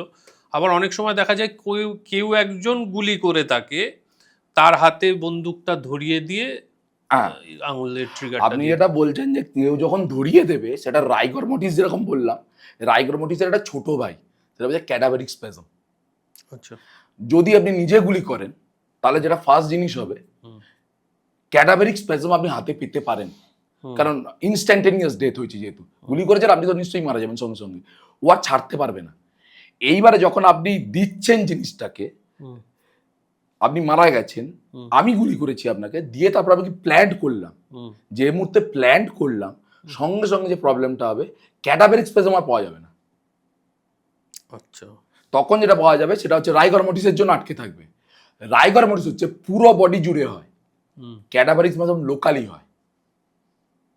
ও যে মাসেল গুলো ইনভলভ শুধু সেখানেই হবে, যে মাসেল ইনভলভ নয় সেটা এখানে হবে না। হুম, আর একটা জিনিসও আছে, যেমন ধরুন মানে আমি যদি নিজে গুলি করি আপনি বুঝতেই পারছেন যে ক্লোজ রেঞ্জ বা কন্ট্যাক্ট রেঞ্জ হবে। হুম, এমনও তো হতে পারে যে আমার নিজেই গুলি করেছি তারপরে ডিস্টেন্স রেঞ্জ শো করছে, তারপরেও ডিস্টেন্স শো করছে, ডিস্টেন্স রেঞ্জ শো করতে পারে, এটা কি করে সম্ভব? হতেই পারে। ফরেন্সিক মেডিসিন দাঁড়িয়ে আছে কমন সেন্সের উপর, just use the common sense, you know the forensic medicine. Hmm, কিছুই না, আমি কিছু একটা গুলি করতে গেছিলাম, ঠিক আছে, মিস ফায়ার্ড হয়েছে, ফায়ার্ড হওয়ার বাইরে এক্সটার্নালি রিকোয়েস্ট হয়ে বিভিন্ন জায়গায় ধাক্কা লেগে আমার মাথায় ঢুকেছে। হ্যাঁ, আর একটা জিনিস, এখানকার সোয়াব নিতে হয়, হাতের সোয়াব, হুম, গান শট রেসিডিউ আছে কিনা দেখার জন্য। যদি গান শট রেসিডিউ থাকে, গুলি আমি করেছি আপনাকে, হুম, আমি যতই প্ল্যান করি না কেন আমরা এইসব জায়গায় গান শট রেসিডিউ থাকবে না, সোয়াব নিয়ে নিলাম, দেবো, গান শট রেসিডিউ পাওয়া যাবে না। এবার আপনার ডিস্টেন্স রেঞ্জ, তাহলেও আমার এটা নেওয়ার কি দরকার? এই কারণেই নেওয়া দরকার যে গুলিটা আপনি করেছিলেন অন্য কোথাও থেকে ধাক্কা মেরেছে কিনা এসে। আচ্ছা। গান শট রেসিডিউয়ের জন্য সোয়াব নিতে হবে হাত থেকে। তা আচ্ছা, ধরুন এবার আরো বুদ্ধিমান যারা, এখন তো অনেকেই অনেক কিছু দেখেন, যে ধরুন কেউ কেউ কাউকে গুলি করলো, ক্লোজ রেঞ্জ থেকে গুলি করলো, যেটাকে বলে পয়েন্ট ব্ল্যাঙ্ক রেঞ্জ হ্যাঁ, থেকে হ্যাঁ, গুলি হ্যাঁ। করলো, লোকটি মারা যাওয়ার মানে মারা যাচ্ছে তখনও স্বাভাবিক কিছুই সেট ইন করেনি, সেই সময় বন্দুকটা তার হাতে দিয়ে আরেকটা গুলি ফায়ার করিয়ে নিল, তাহলে তো তার হাতেও তখন গানশট রেসিডিউ থাকবে। তাহলে দুটো গুলি হবে। হ্যাঁ, সে গুলিটা বাইরে কোথাও একটা করেছে। হ্যাঁ, সেইগুলোটা বাইরে পড়েছে, একদম ঠিক কথা, কিন্তু ও যে যখন করেছে ও তো তার মধ্যে হাতের চাপ রয়ে যাবে, হুম, যে করাচ্ছে তার তো হাতের চাপ রয়ে যাবে। না না, সে তো এরকম করে ধরো হাতটা ধরিয়ে এরকম করে খটাস করে গুলি চালায়। হঠাৎ করে করালো, কিন্তু ও তো আর ক্যাটাভারি স্পেজম পাবে না, আহ, যেটা হবে রাইগরমোটিসের জন্য হবে। রাইগরমোটিস ইজ জেনারেলাইজড, ক্যাটাভারি স্পেজম ইজ লোকালাইজড, হুম, সুতরাং ওইটা তো হবে না। ওইটা তখন ধরা পড়ে যাবে। হ্যাঁ, ওখান থেকে ধরা পড়ার চান্স আছে। আবার বলছি একটাই কারণে, ক্যাটাভারিক স্পেজম একটা ইম্পর্টেন্ট ফিচার, সব সময় আসবেই তার কিন্তু কোনো গ্যারেন্টি নেই। ভারতবর্ষের আর একটা খুব কমন কেস হচ্ছে ডাউরির জন্য অনেক সময় করা হয়। হ্যাঁ, তো সেই ক্ষেত্রে এই যে বার্নের ক্ষেত্রে কি কিছু ডিটারমাইন করা না, সম্ভব? কোনোদিন না। বার্নের ক্ষেত্রে কিছু আমরা ডিটারমিন করতে পারি অ্যান্টিমর্টাম আর postmortem. This ante means ANTE, যেটাকে অ্যান্টি মেরিডিয়ান AM হয়, সেরকম অ্যান্টিমর্টাম আর পোস্টমর্টাম। অ্যান্টিমর্টম মানে কি? অ্যান্টিমর্টাম মানে মর্টাম মানে মৃত্যু, অ্যান্টি মানে তার আগে, আচ্ছা আর আচ্ছা, পোস্টমর্টাম মানে হচ্ছে মর্টাম মানে মৃত্যু, পোস্টমর্টাম মানে হচ্ছে মৃত্যুর পরে। পরে, হ্যাঁ হ্যাঁ। তার মানে হচ্ছে কি অ্যান্টিমর্টাম না পোস্টমর্টাম মানে আপনি পুড়ে মরেছেন না মারার পর পোড়ানো হয়েছে, আচ্ছা, সেইটা বলা সম্ভব। সেইটা বলা সম্ভব। সেটা কি করে বলা যায়? সেটা দু তিনটে ফিচার্স আছে, সেগুলো দেখে বলা যায়। ফার্স্ট ফিচার হচ্ছে যদি ধরুন একটা ক্লোজ ডেতে থাকে, সেখানে যদি কার্বন স্যুট বেরোয়, যে কোনো কিছু পুড়লে তো একটা কার্বন স্যুট বেরোবে, আমাদের বডির মধ্যে কার্বন দিয়ে তৈরি মেনলি, সেই স্যুটটা নিজেই ইনহেল করছে। এই ট্র্যাকিয়া যে আছে, ট্র্যাকিয়া একটা জায়গায় গিয়ে ভাগ হয়ে গেছে, আপনি তো রেসপিরেশন নিচ্ছেন তখন, ও ট্র্যাকিয়া যখন ভাগ হয়ে গেছে ও একদম টার্মিনাল ব্রঙ্কিওল অব্দি চলে যাবে। এটা একটা fun. Carboxy haemoglobin, carboxy haemoglobin বলে একটা জিনিস পাওয়া যায়, সেটা হচ্ছে কার্বন মনোক্সাইড যখন তৈরি হয়, এনক্লোজ স্পেসে যদি হয় কার্বন মনোক্সাইড তৈরি করে, সেটা কার্বক্সি হিমোগ্লোবিন লেভেল বেড়ে যায়। আমাদের সবারই একটা কার্বক্সি হিমোগ্লোবিন লেভেল পাবেন, এবার আপনাদের মধ্যে কেউ যদি স্মোকার হন তার কার্বক্সি হিমোগ্লোবিন এমনি বেড়ে গেছে, সে আদৌ বার্নে মারা গেছে না এটা মারা বের করতে পারবেন না। তেমনি ভাবে যদি এনক্লোজ স্পেস না হয় তাহলে প্রবলেমটা কি, তাহলে সে তো চারিদিকে হাওয়া দিয়ে ছড়িয়ে যাচ্ছে, কার্বন স্যুটটাও ঢুকবে না, আচ্ছা, সেখানেও সেখানেও আপনি পাবেন না, কার্বন স্যুটও দেখতে পাবেন না। এইবারে যে আসল জিনিস সেটা হচ্ছে লাইন অফ রেডনেস, অ্যান্টিমর্টাম রিয়াকশন। মানে কোনো একটা পোড়া থাকলে যদি জ্যান্ত অবস্থায় পড়ে সেখানে ইনফ্ল্যামেশন হতে বাধ্য, আপনি মরুন কি না মরুন। মানে যদি একটু জায়গা পোড়াবেন দেখবেন তার চারদিকে একটা লালচে দাগ হয়ে গেছে, লাইন অফ রেডনেস বলে। দ্যাট মিনস আপনি জ্যান্ত অবস্থায় পুড়েছেন। আচ্ছা, ওইটা খুব ইম্পর্টেন্ট। ও সেইটা দেখে বোঝা হ্যাঁ, যায়। ওইটা থেকে বুঝতে পারা যাবে যে আপনার পোড়ার চারদিকে ওই লাইন অফ রেডনেসটা আছে কিনা, এটা অ্যান্টিমর্টাম রিয়াকশন। যদি পোড়ার পর ধরুন আপনাকে আমি গুলি করে মেরেছি, গলা টিপে মেরেছি, যা খুশি করে মেরেছি, মেরে দিয়েছি, তারপর আপনাকে পুড়িয়ে দিলাম, ওই জিনিসটা দেখতে পাবেন না। ওকে ওকে গট ইট। কারণ আপনার তখন মরে গেছেন, যখন মরে গেছেন তখন বডি আর ইনফ্লামেশন করতে করবে, তখন আর মরে যাওয়ার পরে বডি ইনফ্লামেশনের কোনো জায়গাই নেই। এই মৃত্যুর আবার স্টেজ আছে, আচ্ছা যেমন সোমাটিক ডেথ আর একটা বলে মলিকুলার ডেথ। সোমাটিক ডেথ মানে হচ্ছে আমরা অনেকদিন ধরে প্ল্যানচেট জানেন তো, তিনটে পায়া টেবিলে করে, ওটা কিন্তু মানে বিচার ট্রাইপড অফ লাইফ বলে তিনটে জিনিস আছে আমাদের। লাইফ তিনটে জিনিসের উপর দাঁড়িয়ে আছে, তিনটে পায়ের উপর, হার্ট, লাংস আর ব্রেন। দেখবেন ওই কারণে তেপায়া টেবিলের উপরই করে, এটা অ্যাট্রিয়ামটিস বলা হতো, মানে এখান দিয়েই মৃত্যু ঢুকবে, পোর্টাল অফ ডেথ। আচ্ছা মানে এই তিনটে অর্গান চলে গেলেই হবে, যে কোনো একটা চলে গেলেই বাকিগুলো ভেঙে যাবে। মানে আপনি যদি তেপায়া টেবিলে একটা পা ভেঙে দেন বাকিগুলো ভেঙে পড়বে, ও তখন সবার সঙ্গে টেবিল আনস্টেবল হয়ে যাবে। প্ল্যান ছিল দেখুন ওই কারণ তেপায়া টেবিলে করতো। ও এইবারে এটা ছিল বহু পুরানো, যখন ডেথ হিসেবে আমরা জিনিসটাকে দেখতাম, সেখান থেকে প্যারাডাইম শিফট হলো ব্রেন ডেথ। কেন ব্রেন ডেথে দেখা গেল কি, অর্গান ট্রান্সপ্লান্টেশন এলো। অর্গান ট্রান্সপ্লান্টেশন মানে কি, আপনি একটা লিভিং অর্গান নিচ্ছেন ডেড পার্সনের কাছ থেকে। Logically is it possible? না। সুতরাং ব্রেন ডেথ এলো, যে ব্রেন ডেথ মানে এ ব্রেন ডেথ হচ্ছে কিন্তু এখন মতো লাংস হার্ট কাজ করছে, এই জন্য ব্রেন ডেথ এলো। সেখানেও কিছু প্রবলেম এসে গেল। ওই যে ব্রেন ডেথ আছে যে কর্টিক্যাল, আমাদের ব্রেনে অনেকগুলো পার্ট আছে, যেটা কর্টেক্স, মেডালা এটসেট্রা বিভিন্ন পার্ট আছে। কর্টিক্যাল ব্রেন ডেথ যদি হয় তাহলে এই প্যারালিসিস হয়ে পড়ে আছে, কিন্তু তার বেসাল গ্যাংলাতে যে সমস্তগুলো আছে সেখানে আপনার সমস্ত ভাইটাল সেন্টার্সগুলো সব কটা রয়েছে। সুতরাং সে রেসপিরেশন নিচ্ছে, তার হার্ট বিট করছে, তাহলে আমি ডেড বলবো কি করে? কর্টেক্স ডেড হয়ে গেছে। আর কর্টেক্সে যে পাথওয়েগুলো সব কিন্তু ব্রেন স্টেম দিয়ে যায়। সেখান থেকে এখন নতুন এসে গেল brain stem death. It is going on. Brain stem death বলতে ব্রেন স্টেম ডেথ বাবা, মানে death, brain death, brain stem death, this is the paradigm shift. এবারে সোমাটিক ডেথ, মলিকুলার ডেথ হচ্ছে ডেথের ডেফিনিশন ছিল, ডেফিনিশন যখন ছিল তখন। তো সোমাটিক ডেথ হচ্ছে যে আবার হার্ট, লাংস আর সিএনএস যখন চলে যাবে, ইরিভার্সিবল পারমানেন্ট আর কমপ্লিট সিলেকশন হবে, তখন সেটাকে বলে সোমাটিক ডেথ। সোমাটিক ডেথের পরেও সমস্ত সেল কিন্তু মরে না, কিছু কিছু সেল বেঁচে থাকে, তখন 2-3 ঘন্টা বেঁচে থাকে। তার 2-3 ঘন্টা পরে হচ্ছে মলিকুলার ডেথ, মানে প্রত্যেকটা সেল ডেথ। এই মাঝের যে পিরিয়ড এটাকে বলা হয় সুপ্রাভাইটাল পিরিয়ড। আচ্ছা এই সুপ্রাভাইটাল পিরিয়ডের ইম্পর্টেন্স হচ্ছে অর্গান হারভেস্ট। এই সময় অর্গানগুলোকে ট্রিপ করা হয়। এই যেহেতু আর আমাদের যে ডেথ সার্টিফিকেট এমসিসিটা যায়, সেটা দেওয়া হয় সোমাটিক ডেথের পর। তাতে হয়ে যাচ্ছে কি, ডেড বডি থেকে আপনি অর্গান নিচ্ছেন। রাইট। এইবারে সেই জিনিসটাকে আটকানোর জন্য কি করা হলো, সোমাটিক ডেথের 4 ঘন্টা পরে সার্টিফিকেট দেওয়া। মর্গ থেকে, যেটা অনেকের ধারণা, মর্গ থেকে নাকি আপনার বিভিন্ন অর্গান পাচার হয়ে যাচ্ছে। এটা তো বলা হয় যে চক্র আছে। চক্র আছে। সোমাটিক ডেথে 4 ঘন্টা পরে কোনো অর্গানই আর নেই, সব নষ্ট হয়ে গেছে। সবই তো নষ্ট হয়ে গেছে, মলিকুলার ডেথ হয়ে গেছে। তো 2 থেকে 3 ঘন্টা মধ্যে মলিকুলার ডেথ হবে, তারও 1 ঘন্টা পরে ডেথ সার্টিফিকেট দেওয়া হচ্ছে। আপনার কোনো অর্গানই তো আর নেই, রিট্রিভেবল নয়, কোনো অর্গান কাজই করবে না তখন আর কোনো, অলরেডি মলিকুলার ডেথ হয়ে গেছে। প্রত্যেকটা অর্গানে প্রত্যেকটা সেল ডেড। মগ থেকে যাবেটা কি করে, মারা গেছে, তার 4 ঘন্টা পরে ডেথ সার্টিফিকেট, তারপরে পুলিশ প্রসেসিং স্টার্ট করবে, মোটামুটি 6 থেকে 7 ঘন্টা পরে বডি আসে। বডি তো হয়ে যেতে আরম্ভ করেছে, তখন মোটামুটি পর্যন্ত স্টার্ট হয়ে গেছে গরমকাল হলে। তো কেউ অর্গানটা নিয়ে করবেটা কি? সুতরাং কোনো অবস্থাতেই অর্গানটা হতে পারে না। এই যে বলা হয় যে মানে বিভিন্ন সময় মানুষের অনেক কিছু বলে, আপনি তো কিছু করার নেই, ধারণাই যাদের তারা বলবে।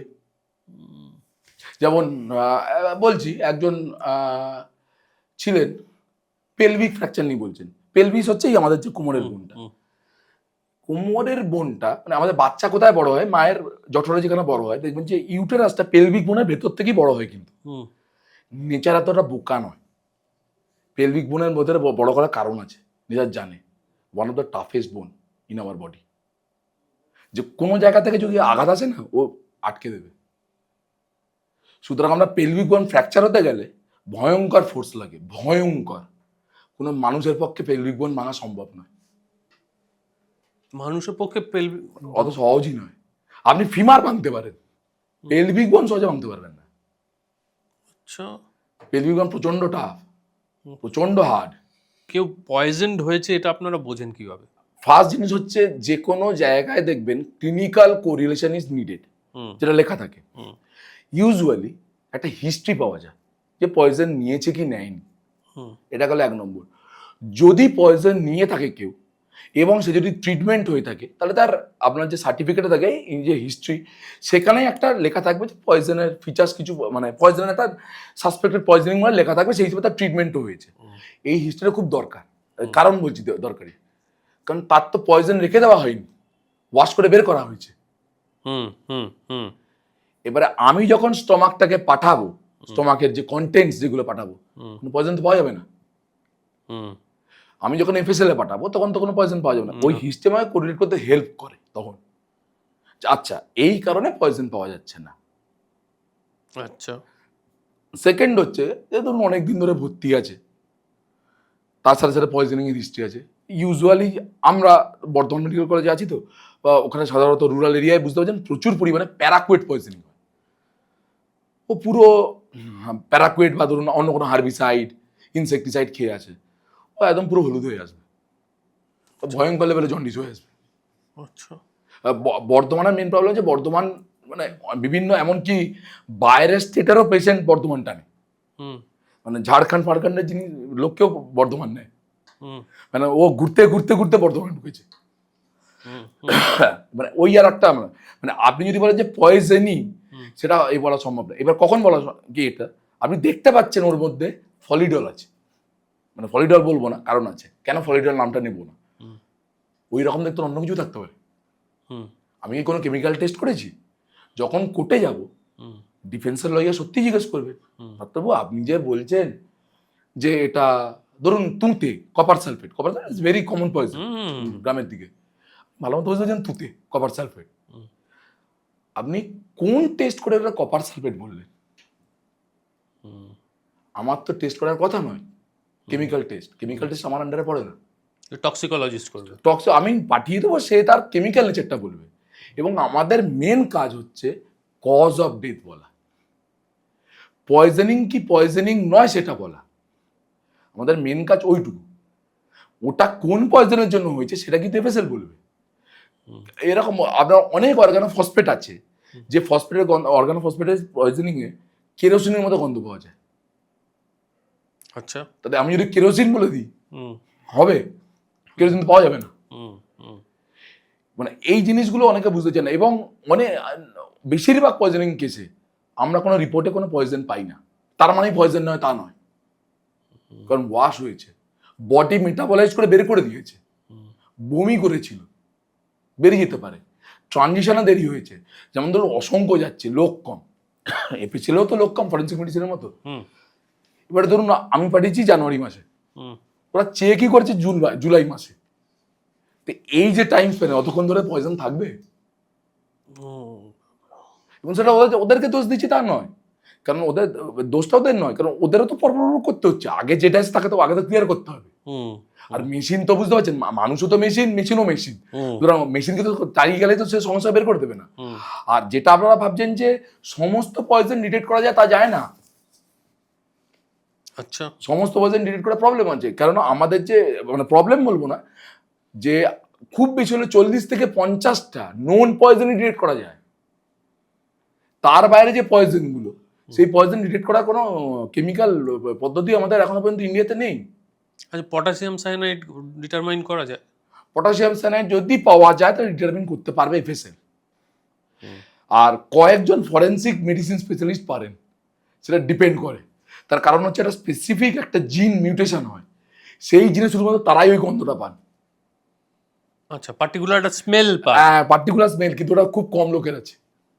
আচ্ছা তা নইলে ওই টক্সিকোলজিস্ট বলতে পারবে। টক্সিক, কারণ ওই স্মেলটা খুব কম লোকে পায়।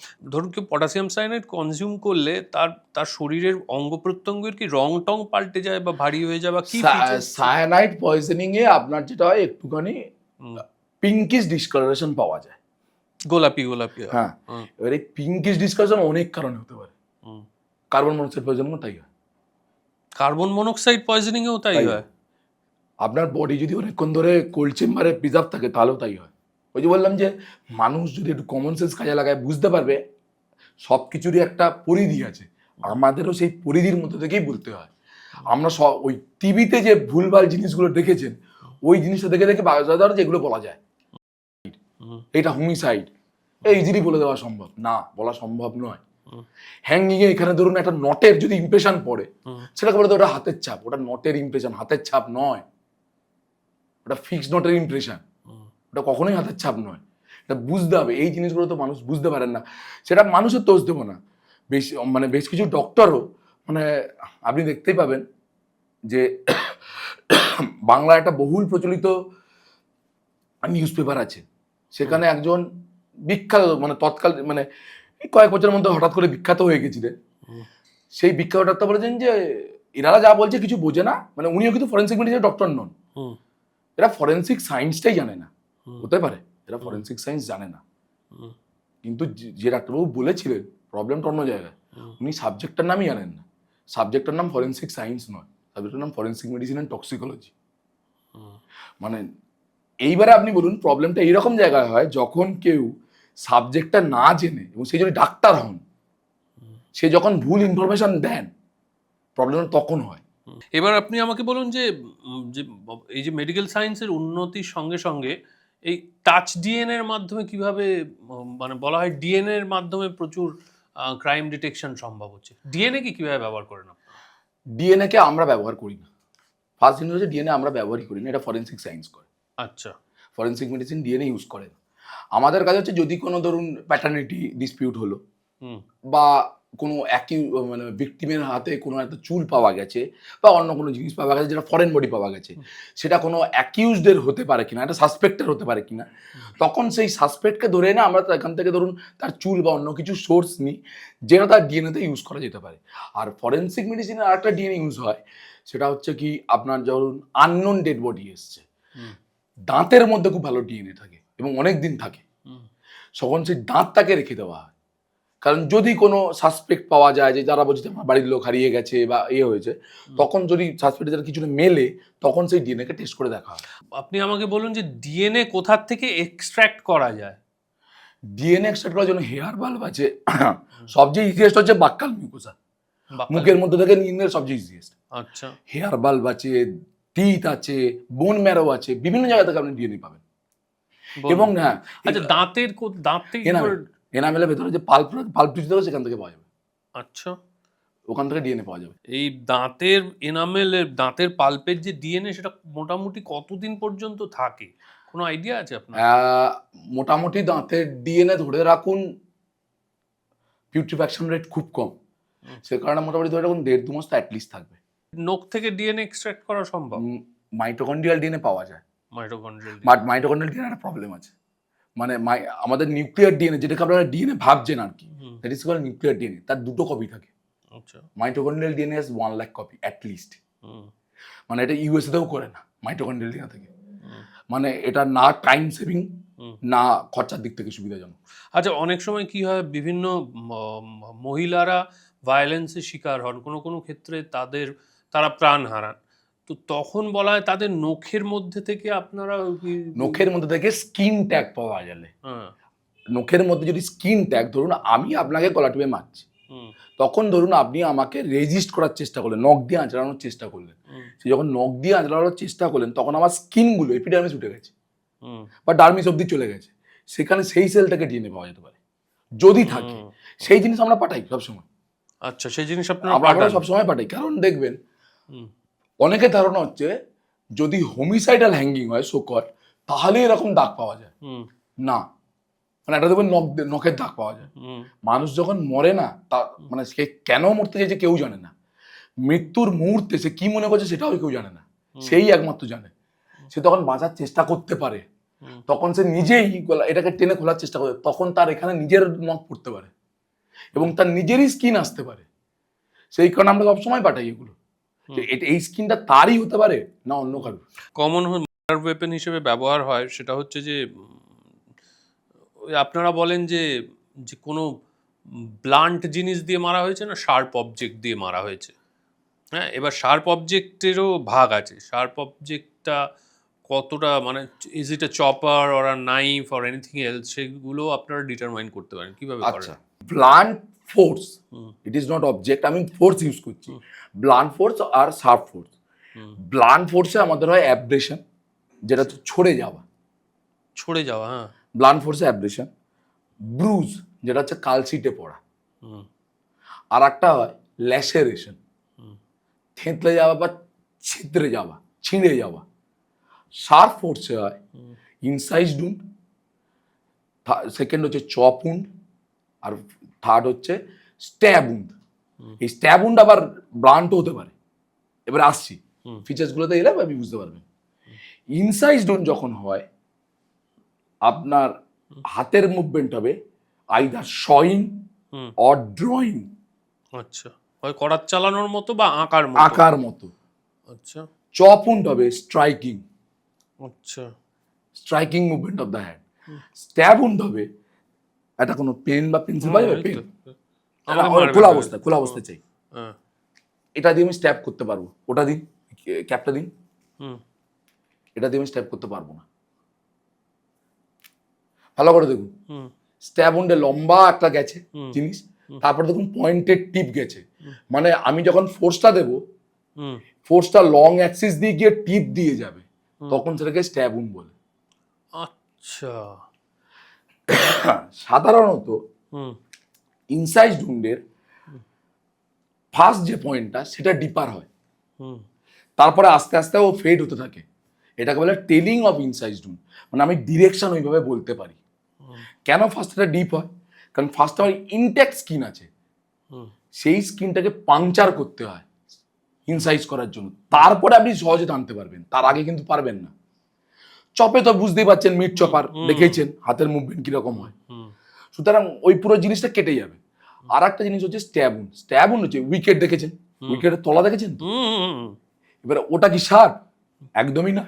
কিন্তু আপনি যদি ঢুকিয়ে দেন তাহলে কি হবে? স্ট্যাবুন হবে, কারণ লং অ্যাক্সিস দিয়ে যাবে। হুম, এইখানে আবার প্রবলেমটা এসে গেল যে স্ট্যাবুন মানে সবকটা কিন্তু আবার শার্প কাটিং নয়। হুম, না। শার্প কাটিং হতে পারে, তবে শার্প কাটিং নাও হতে পারে। আচ্ছা, আরেকটা কি বলে ব্লাড স্প্যাটার দেখে কি বোঝা ব্লাড স্প্যাটার হচ্ছে আমি যখন মেরেছি, ওই মেরার সময় তো ব্লাড কিছুটা লাগে, ছিটকালো কিছুটা, কিছুটা আপনার পিছন দিকে ছিটকালো, কিছুটা উড়ে গেল, সেটাকে বলে ব্লাড স্প্যাটার। সেখান থেকে আমরা মোটামুটি ডিস্টেন্স বুঝতে পারা যায় যে কতটা জোরে মারা হয়েছে এবং কতটা ডিস্টেন্সে মারা হয়েছে, মানে ওই যখন ঘটনাটা ঘটেছিল কতটা ডিস্টেন্সে ছিল ব্যাপারটা। মানে এই আপনি আমাকে আরেকটা বলুন, চপিং আর স্ট্যাবিং এর ক্ষেত্রে কি ব্লাড স্প্যাটারের আলাদা আলাদা প্যাটার্ন হয়? চপিং আর এটা ব্লাড স্প্যাটার তো আমরা দেখতে পাবো, আমরা তো ডেড বডি দেখি। ব্লাড স্প্যাটার হচ্ছে ফরেনসিক সায়েন্সের কাজ। এবার আমাদের চপিং এর ক্ষেত্রে ডেপথ বেশি হবে, সরি, চপিং এর ক্ষেত্রে ডেপথ কম হবে, কিন্তু এটা দুটো ইনজুরির প্যাটার্ন নিয়ে থাকে। একটা হচ্ছে ল্যাসারেটেড উন্ড, যেটা থেঁতলে যাওয়া বা ছিঁড়ে যাওয়া, আর একটা হচ্ছে ইনসাইজড উন্ড। মানে এই জিনিসটা দেখবেন, এ তো দেখেছেন ভালোভাবেই, মিড চপার মার্জিন প্রচন্ড শার্প, আবার তার সাথে ওয়েটও আছে, মানে ওর যে ফিচার্সটা দিচ্ছে দুটোর ফিচার্স একসাথে দেয়। রাইট। সেই কারণে দেখবেন যে মার্জিন কিছুটা ক্লিন কাট, আবার তাতে আবার কনটিউশনও আছে, মানে ব্রুজ হয়ে, মানে রক্ত জমাট বেঁধেও আছে, এবং হাড় কেটে বেরিয়ে যাবে, এমনই জোর থাকে। ওই হাড় কাটাটা কিন্তু দুটো কারণের জন্য হচ্ছে, একটা শার্পনেস, সেকেন্ড হচ্ছে ওর ওয়েট, ব্লান্ট ফোর্সটা, এটার জন্য। স্ট্যাব উন্ডে ডেপথ ইউজুয়ালি সবসময় বেশি হয়, সবসময় ডেপথ বেশি হবে, এবং তার থেকেও ইম্পর্টেন্ট পয়েন্ট, পেনটা রাখবার দিন, তাহলে বোঝাতে সুবিধা হবে। দেখছেন কনিক্যাল শেপ, সামনের দিকে ট্যাপার হয়েছে, ট্র্যাক্ট অফ দ্য উন্ড এরকম কনভার্জেন্ট হবে, মিট করবে সামনের দিকে। আচ্ছা, এইখানে একটা জিনিস বলি, there is a term it is called Rayalaseema phenomenon. অন্ধ্রপ্রদেশে করা হতো আগেকার দিনে। কি করতো ওরা, আপনার করেছে স্ট্যাবুন, স্ট্যাবুন করে ফায়ার্ড বুলেট ঢুকিয়ে রেখে দিত ট্র্যাক্টের মধ্যে। আচ্ছা, এইবারে যেটা হতো যে অ্যাজ ইউজুয়াল আপনি ফায়ার্ড বুলেট পাচ্ছেন, আপনার মনে হবে যে তাহলে গানশট ইনজুরিতে মারা গেছে, আপনি গান খুঁজে বেড়াবেন। আলাদা করে দিত কোনটা? ট্র্যাক্ট। যদি স্ট্যাব উন্ড হয় ওটা সবসময় কনভার্জেন্ট হবে, কিন্তু যে মুহূর্তে আপনার গানশট ইনজুরি হবে সেটা ডাইভার্জেন্ট হবে। আচ্ছা, মানে ছড়িয়ে যাবে, ও ছড়িয়ে যাবে, কারণ ফ্র্যাগমেন্ট করে চারিদিকে সমস্ত সেলগুলো এ করে শরীর সরাতে সরাতে যায়। গানশট ইনজুরি, বুলেট সবসময় সরাতে সরাতে যায়, মানে ও ছড়িয়ে যাবে আর এ সরু হবে, আচ্ছা, ওইখান থেকে ডিফারেন্সিয়েট করা যেত। ওকে ওকে। মানে মোটামুটি ওই তো বলছি, আপনারা যদি সাধারণ মানুষও আপনার মোটামুটি ভাবে ফরেন্সিক মেডিসিন একটু যদি কমন সেন্স কাজে লাগান, বুঝতে পারবেন যে সবকিছু কখনো বলা সম্ভব হয় না, গায়ের জোরে বললেই হয় না। না না, সে তো নিশ্চয়ই। মানে সাইন্টিফিক ফ্যাক্টসের উপর দাঁড়িয়ে আমাদের সমস্ত ওপিনিয়ন দিতে হয়। সেই ওপিনিয়নের উপর একজনের ডেথ বা কারোর লাইফ ইমপ্রিজনমেন্ট ডিপেন্ড করছে। ফরেনসিক মেডিসিন কাকে বলে? দেখুন, পেপারে যেগুলো আপনারা পড়েন ফরেনসিক বলে, দুটো ভাগ আছে। একটা হচ্ছে ফরেনসিক সায়েন্স, আর একটা হচ্ছে ফরেনসিক মেডিসিন। ফরেনসিক মেডিসিন হচ্ছে যেখানে আমরা মেডিকেল সায়েন্সটাকে অ্যাডমিনিস্ট্রেশন অফ ল অ্যান্ড জাস্টিসের জন্য ইউজ করি। আর ফরেনসিক সায়েন্স হচ্ছে other sciences which are helping to administration of law and justice. আচ্ছা, তার মানে ফরেনসিক মেডিসিন দাঁড়াচ্ছে ডাক্তারদের জন্য, এটা only for doctors. And forensic science, মানে who may be the person of chemistry, he may be the person of mathematics or biology etcetera. মানে general line থেকে ফরেনসিক সায়েন্সটা হয়। আর ফরেনসিক মেডিসিন হতে গেলে ডাক্তার হতেই হবে অ্যাটলিস্ট। তারপরে এমবিবিএস ডক্টর হওয়ার পর তাকে 3 বছরের এমডি করতে হয় কম্পালসারি, তবেই সে ফরেনসিক মেডিসিন এক্সপার্ট হতে পারে। এবং এই ফরেনসিক মেডিসিনের দুটো ডিভিশন আছে। ইউজুয়ালি সেটা আমরা এখানে বলি না, সাধারণত forensic toxicologist and forensic pathologist. Forensic টক্সিকোলজিস্টের কাজ টক্সিন রিলেটেড, কোথায় আমাদের কোনো টক্সিন কতটা দেওয়া গেছে, কোনো বিষ, আমরা যেটাকে পয়জন বলি। এবার everything is poison in this world. এবারে আমরা তো সেই হিসেবে বললে তো হবে না, কিছু কিছু বিষ আছে যেগুলো আমরা সবসময় এনকাউন্টার করি হসপিটালে। যেমন কি কমন বিষ কি? যেমন ধরুন, এটা ডিপেন্ড করছে আপনি কোন জায়গাকার হসপিটালে আছেন। সাধারণত যেগুলো রুরাল হসপিটাল, সেসব জায়গায় সাধারণত আপনি পাবেন হার্বিসাইডস, ইনফেক্টিসাইডস, কীটনাশক বস্তুগুলো বেশি পাবেন। আবার আমরা স্নেক বাইটকেও বিষের মধ্যেই ধরি, এবারে সেগুলো আপনার ওই সব জায়গায় বেশি হবে। আবার আমরা যদি আপনার ধরুন শহরের দিকে আসি, সেখানে আপনি মিউরিয়েটিক অ্যাসিড বেশি পাবেন, অ্যাসিড পয়জন বেশি পাবেন। কারণ যেখানে যেটা অ্যাভেলেবেল লোকে সেইটা ইউজ করার চেষ্টা করবে। তা ফরেনসিক টক্সিকোলজিস্টের কাজ কি বিষগুলোকে আপনার ডায়াগনোসিস করা, কোন রুটে গেছে সেই হিসেবে ট্রিটমেন্ট প্রোটোকল তৈরি করা, তারপরে যদি মারা যায় তখন তার ব্যবস্থাপনা করা, কিভাবে ডায়াগনোসিস করব, কি ধরনের বিষ খেয়েছে, কোন রুটে গেছে, কতটা তার ফ্যাটাল ডোজ হতে পারত। কারণ it is a biology means 1+1 always 2 হয় না। বায়োলজি মিনস 1+1 2 হবেই না 99% কেসে। যদি এটা পিওর সায়েন্স হতো 1+2 অলওয়েজ, বায়োলজি তো মানে 2। মানে এবারে আপনার যা শরীর, আমার শরীর, সেটা কিন্তু ফ্যাটাল ডোজ নাও হতে পারে। আপনার শরীরে কোনো বিষয় তো 2 মিলিগ্রামের ফ্যাটাল ডোজ, আমার শরীরের যে অবস্থা সেটা হয়তো 3 মিলিগ্রামের ফ্যাটাল ডোজ। সুতরাং একটা বইতে সবসময় পাবেন যে এত মিলিগ্রাম ফ্যাটাল ডোজ, এইটা হচ্ছে fatal period. But it depends on multiple factors. সেই মাল্টিপল ফ্যাক্টরসের উপর কোনো জিনিসকে আপনি একটা পিন পয়েন্ট করে দিতে পারেন না যে এটাই সেই জায়গায়, কারণ ইট ইজ বায়োলজি। এটাই হচ্ছে মেন প্রবলেম। আর ফরেনসিক প্যাথোলজি, যেটা আমরা ধরুন পোস্টমর্টম করছি, সাধারণত সেই জিনিসটাই ফরেনসিক প্যাথোলজি মধ্যে পড়ছে। এবারে আপনারা যেটা টিভিতে বা ধরুন পেপারে যে ফরেনসিক কথাটা শুনেন, যারা আপনার গেছে প্লেস অফ অকারেন্সে ফরেনসিক বলে, সেটা সাধারণত ফরেনসিক সায়েন্সের লোকেরা যায়। ফরেনসিক মেডিসিনের লোকেরা পিএম করার পর তারপরে সেটাকে রিকনস্ট্রাক্ট করার জন্য যেতে পারেন, সেটা খুবই কম কেসে যান। পিএম মানে পোস্টমর্টম কারা করে? পোস্টমর্টম ফরেনসিক মেডিসিনের ডক্টররাই করেন। এবং পোস্টমর্টম শুধুমাত্র ফরেনসিক মেডিসিন নয়, যেটা হচ্ছে কি শুধু ডক্টর যদি হন, রেজিস্টার্ড মেডিকেল প্র্যাকটিশনার বা এখন যেটাকে বলা হয় ইন্ডিয়ান মেডিকেল গ্র্যাজুয়েট, যার পার্মানেন্ট রেজিস্ট্রেশন আছে স্টেট মেডিকেল কাউন্সিল অথবা মেডিকেল কাউন্সিল অফ ইন্ডিয়ায়, তারা করতে পারেন। কিন্তু there is a difference. Forensic medicine যখন অটোপসি করছে, দ্যাট ইজ এক্সপার্ট ওপিনিয়ন পাবেন। আর যখনই এটা যখন বুঝতেই পারছেন ফরেনসিক মেডিসিনের লোক প্রচন্ড কম অল ওভার ইন্ডিয়া। না মানে সরকারি হাসপাতালগুলোতে যারা পোস্টমর্টম করান তারা তো ফরেনসিক মেডিসিনেরই ডাক্তার। সরকারি মেডিকেল কলেজে যারা করেন তারা প্রত্যেকে ফরেনসিক মেডিসিনের ডক্টর।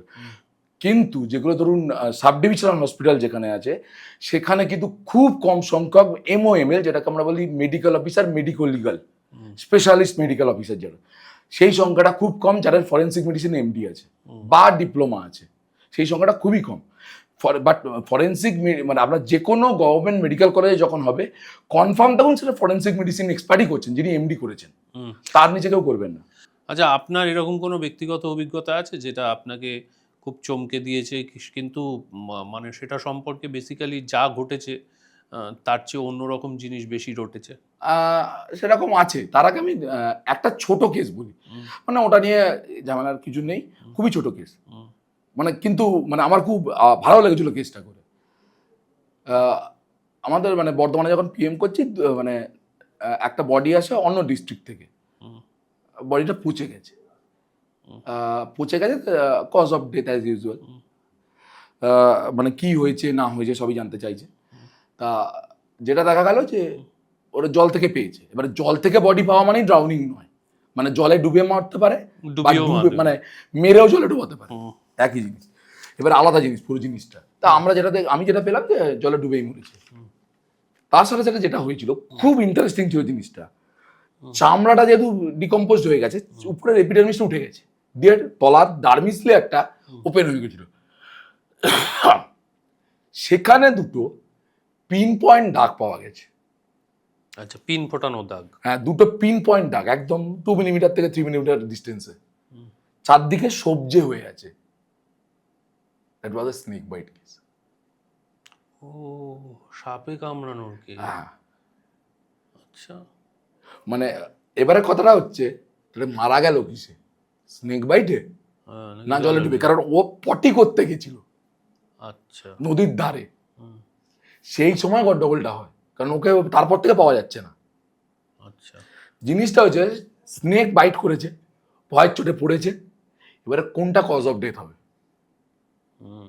স্নেক বাইটে আপনি সাপে ছোবল মারলে আপনি সঙ্গে সঙ্গে মরবেন না, কিন্তু ড্রাউনিং আপনি আগে মরবেন, তখন কজ অফ ডেথ হয়ে ড্রাউনিং। বুঝতে পেরেছি। কিন্তু এটাকে হোমিসাইড বলাই যাবে না। কেমন লাগলো আজকের পর্ব অবশ্যই আমাদের জানান। আপনাদের সঙ্গে দেখা হবে আগামী সপ্তাহে। যদি ভালো লাগে তাহলে একটু লাইক করুন, কমেন্ট করুন, সাবস্ক্রাইব করুন। ধন্যবাদ।